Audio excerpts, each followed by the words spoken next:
So yeah, as was said, I founded Sandlot Games in 2002. We built over 100 games for casual downloadable, mobile and Facebook. Our hits notably were Cake Mania, Westward Trade Winds. They were downloaded over 400 million times. Whoopsie.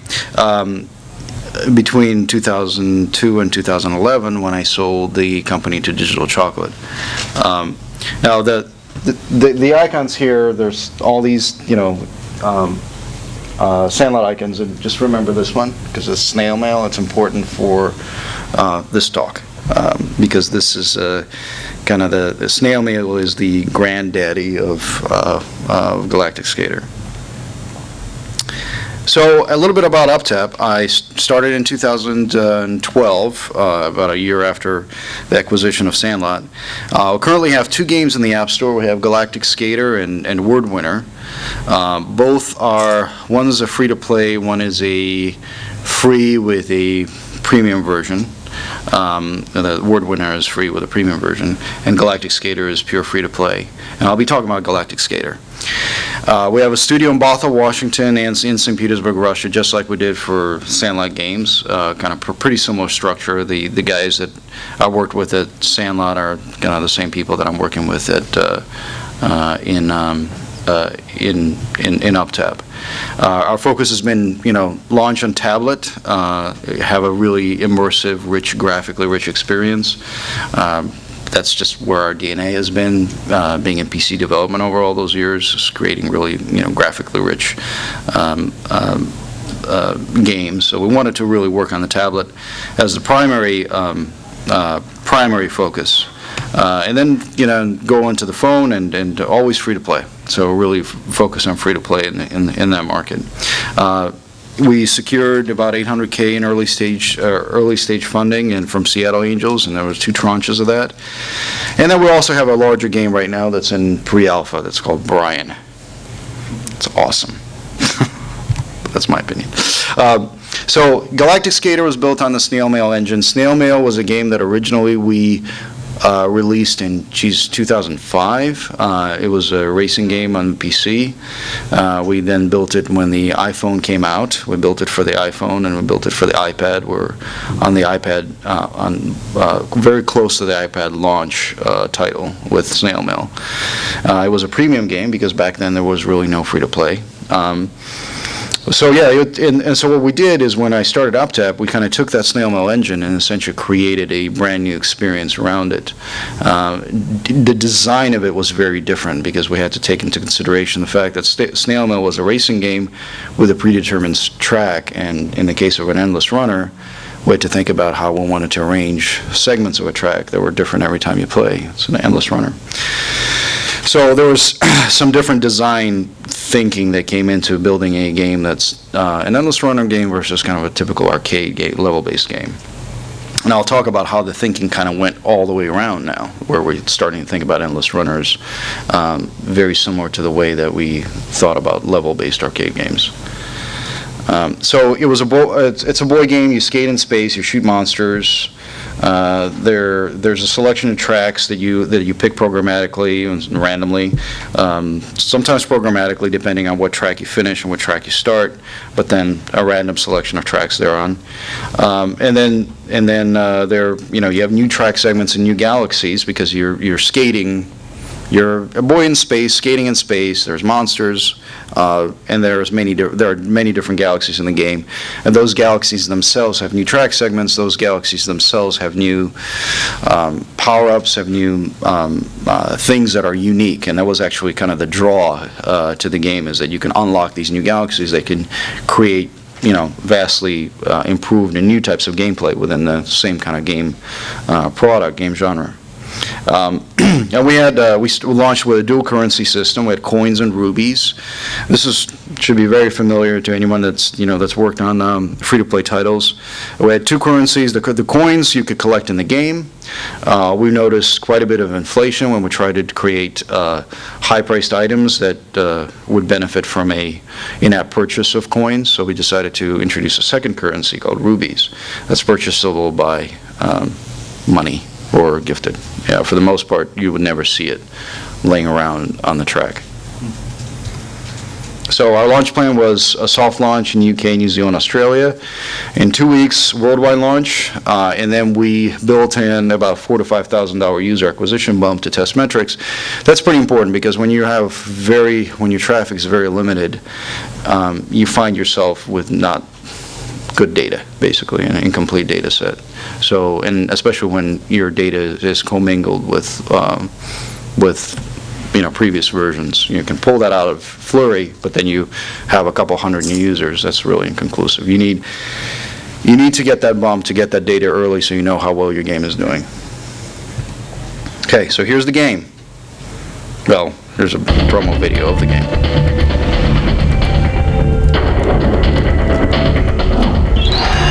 Okay, so here I am. This is some of the galaxies. Each galaxy has a unique collection of tracks and track colors, and jump pads, and teleporters, and wormholes, and all kinds of fun stuff.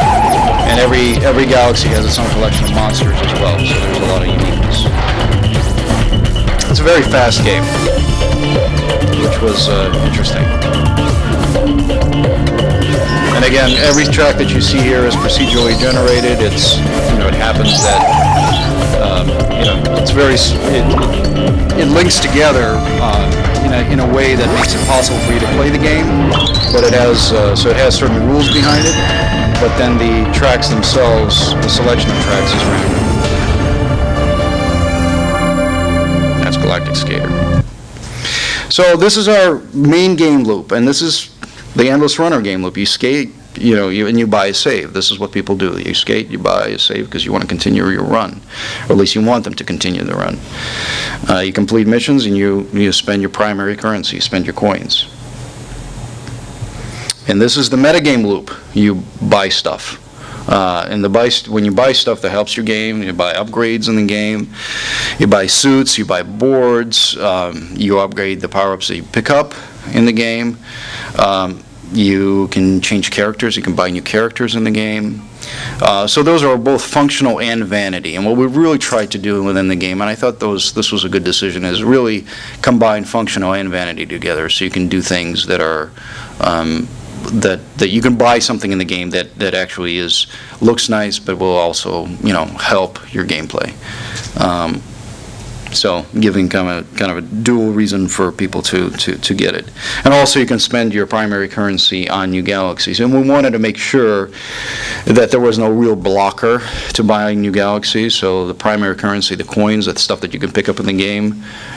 You just have to pick up a whole bunch of it to be able to unlock all the galaxies within the title. So if it sounds familiar, it should. It's kind of the way when we launched the game. That's the way the Temple Run was set up. That's the way Subway Surfers were set up.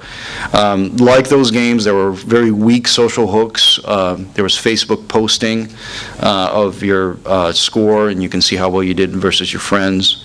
That just tell you that you might as well not do that. I mean, it's not worth it, honestly. It's not worth the trouble of doing that type of social interaction. You may get some love from Facebook, but outside of that, really, there's really no social benefit. We didn't see any increase in virality as a result of it. This is what people did. They skated. So they did just that, and when they saw an opportunity to buy a save, they quit out the game and they started again.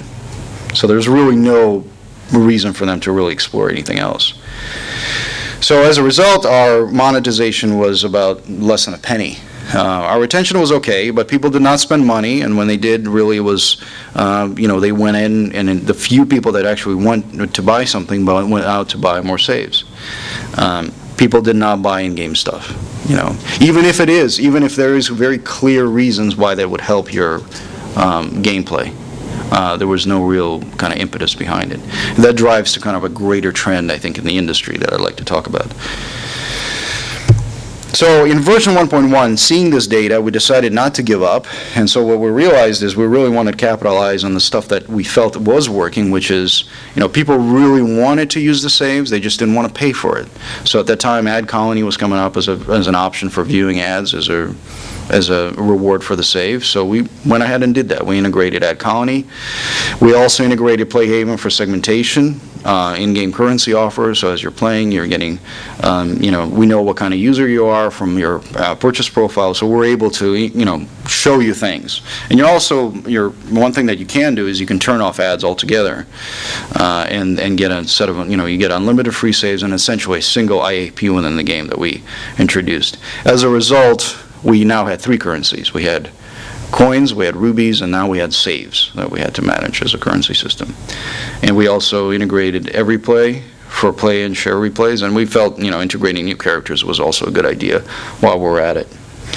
As a result, we tripled our monetization. Was not talking, not saying much considering how low it was in the beginning, but it definitely showed that people that were okay viewing the ads. It did not hurt our retention because it was because it was an incentivized.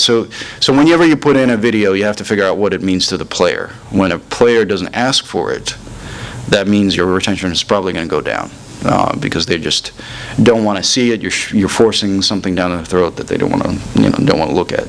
So when we saw that there was an opportunity for an incentivized video ad, we felt that the effect on retention would be minimal, and we were right. I mean, the actual retention went up. People were okay watching the ads. But people still continued not to buy things, including opening up new galaxies or characters. They just were fine running, then seeing the ad, running, then seeing the ad, or running and seeing the ad. So we did use incent and non-incent.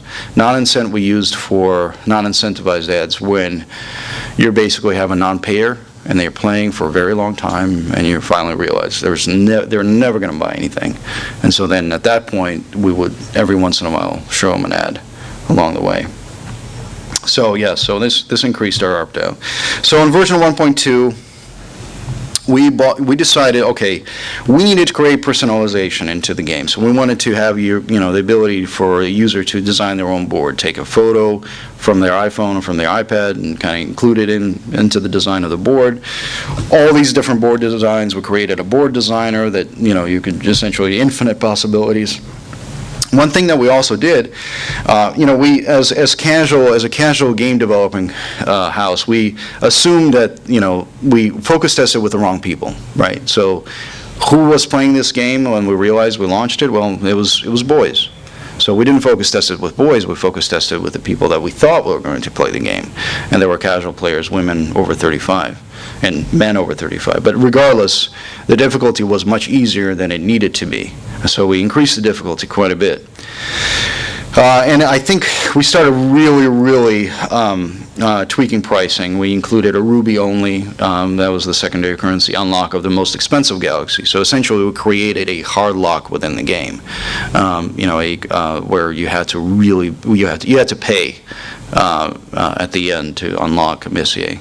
So that was kind of following the Candy Crush model, where you had to pay without the alternative of having, a social out. We also redesigned the UI, made it a little bit more streamlined. And it's really interesting because we included a little tooltip, and that's something I recommend because that worked really well. It's the circle with a number attached to it. When there is things to buy in the shop, there's a circle with how many new things there are to buy in the shop, and it kind of pulsates and kind of drives people to see, oh wait, there's some new things in there. Let me see what's in there, and they find new things that they could buy. And then we also swapped out. We didn't swap it out. We added media bricks for incentivized rewards for saves and level upgrades. So what happened was media bricks, Ad Colony for the most part is really good for showing ads of other game developers, and it's kind of a user acquisition tool as well. But media bricks focuses on brands and media properties for the most part. And so what's interesting is that is a better user experience because users are not really driven to another game as a result of watching the ad. It's not a full screen experience. It's kind of sits there in a window, and it's a and also it is a if you think about what brands are interested in, they're interested in showing you their brand. They're not interested in converting you to another game. So the monetization was better. And so we still kept Ad Colony in there, but we did if MediaBricks fails, then at a colony, basically. And, I know that there are guys out there that can do, much better arbitrage between the, can figure out what are the highest eCPMs and kind of drive users through that funnel, and you can change that on the fly. We just didn't have time to create something that systematic, so we just built this kind of brute force method. And we also did a new placement for level upgrade. So when you go up in a level, all of a sudden you get a MediaBricks pop up. Oh, congratulations! You went up a level. This new 1,000 coins is brought to you by Kleenex. You watch a Kleenex ad, you get 1,000 coins or whatever. So an additional placement also created and more ad monetization opportunities. So our ARPDAU is now 9 cents. And it's mostly through ads, I got to say. I mean, it's about 80% is driving through ads. Retention is still holding strong. In fact, it's better in the long term. So it was a much higher reward and better user experience in exchange for a save. There was that new reward placement for level upgrading and generating more revenue. And, we're starting to see users spending money on new items. We went with about 17% visited the board customized shop, which is the highest percentage of visiting, any area of the shop ever. We hoped it was about, be around 30%, but it was about 17%. And people that were there, a chunk of them did convert.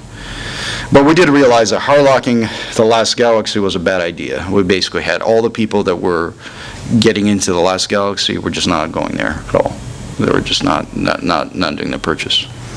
So that, kind of came to that set of key learnings that we got out of it. But the main one is that, endless runners are disposable. That's a fact out there. There's so many of them.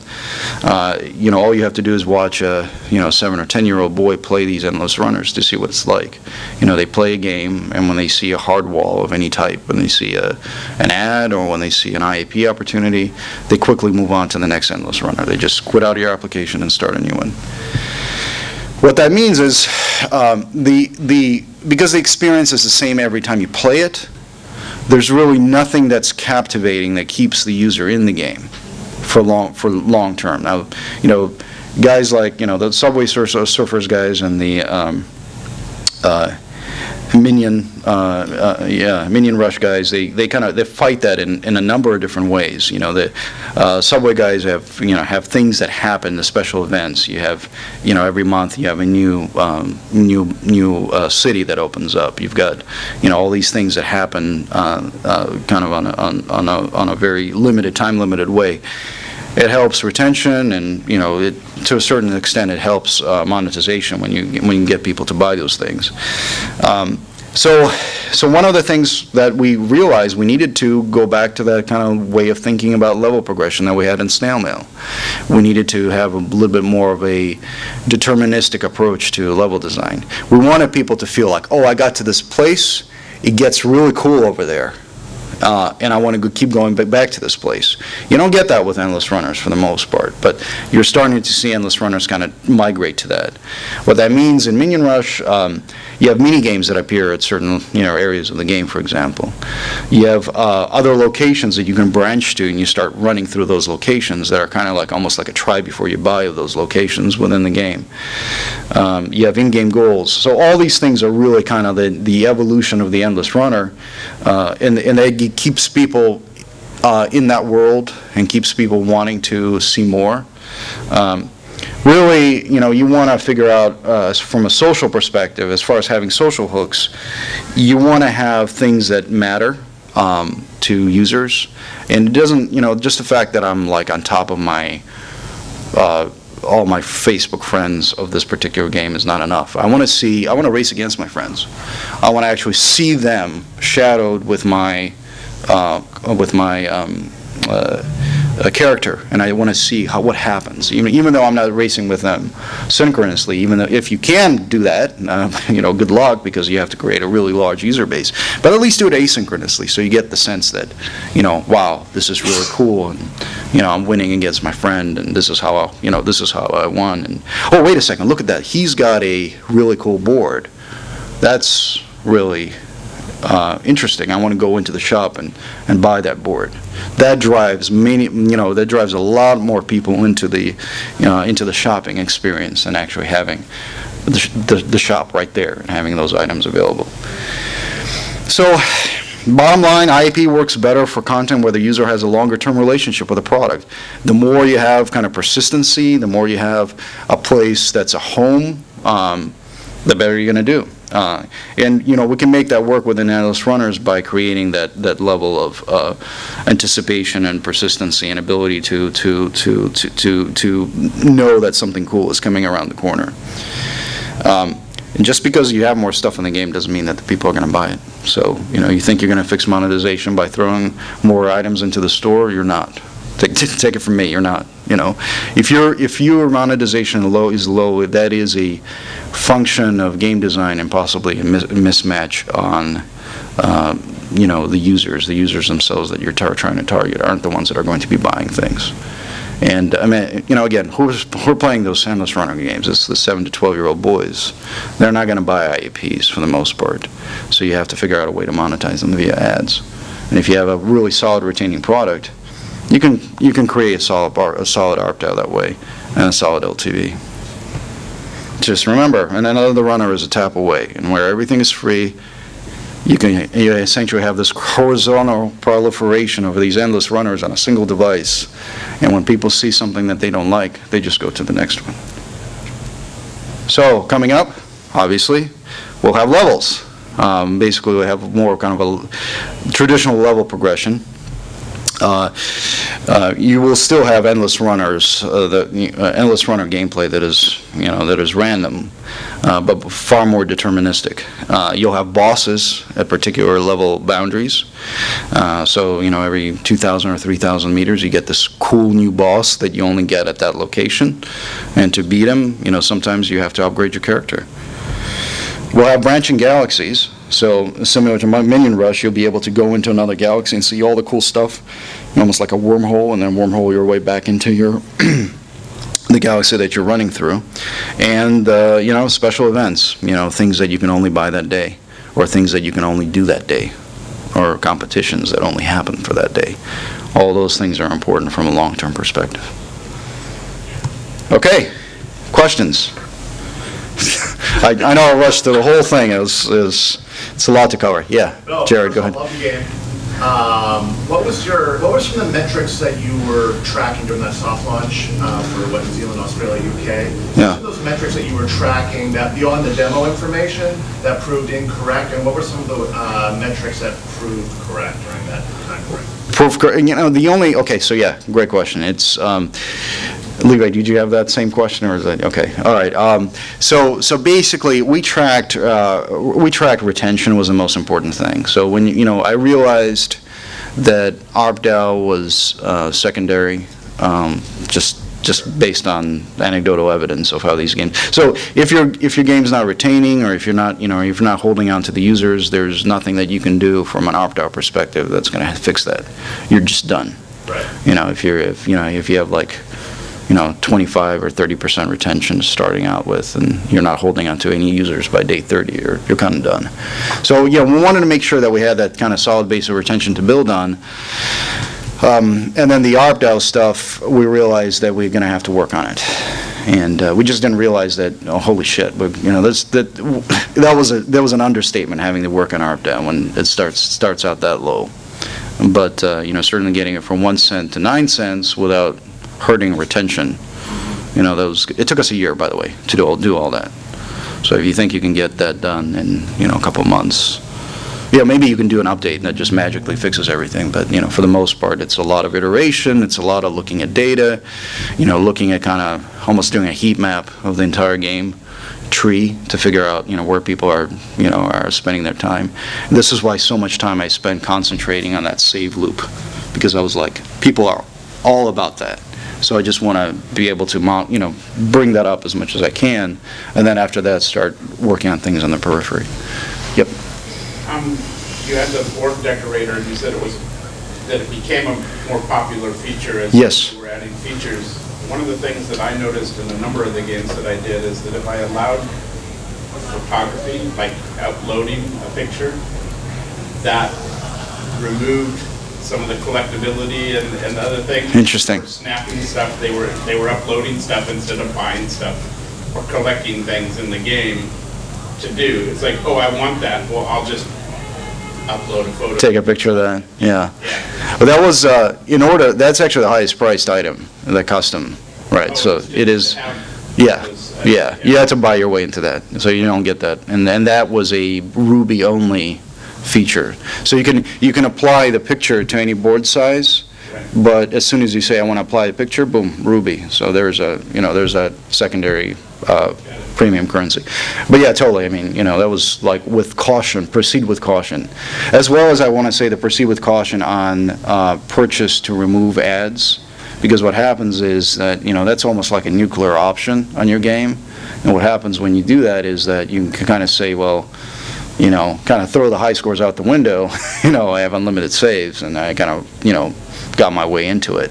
The idea there was more about having almost like not so much high scores and leaderboards for everything, but, high scores and leaderboards for your friends, and your friends would, that would be more of a closed group. And if you can get that loop going socially, then I think it was more valuable to us than having the global I leaderboards. also found that you had talked about promotions and events and things like that. Yeah. But actually having items that were very limited edition rewards for something, or having an event and the winner this weekend gets this one special thing, that would drive huge sales on my children's apps that I've done. Yeah. That really, it made the weekend a big event, right? Right. So now a lot of people were accumulating on those products and seeing that stuff happen. And that was actually easy to do because all I did was an SQL search at the end of the weekend for high scores. Yep. And then send those people Yeah. items, right? So it wasn't even a code feature in my game. That's awesome. And with the upside, Playhaven upside, sorry, I should have made that, you can actually do that, parsing on the back end without even, it's going to be doing it automatically. I want to select this group of people, and you can get that targeting very quickly. Thank you, guys. I really appreciate your time, and thanks for coming in.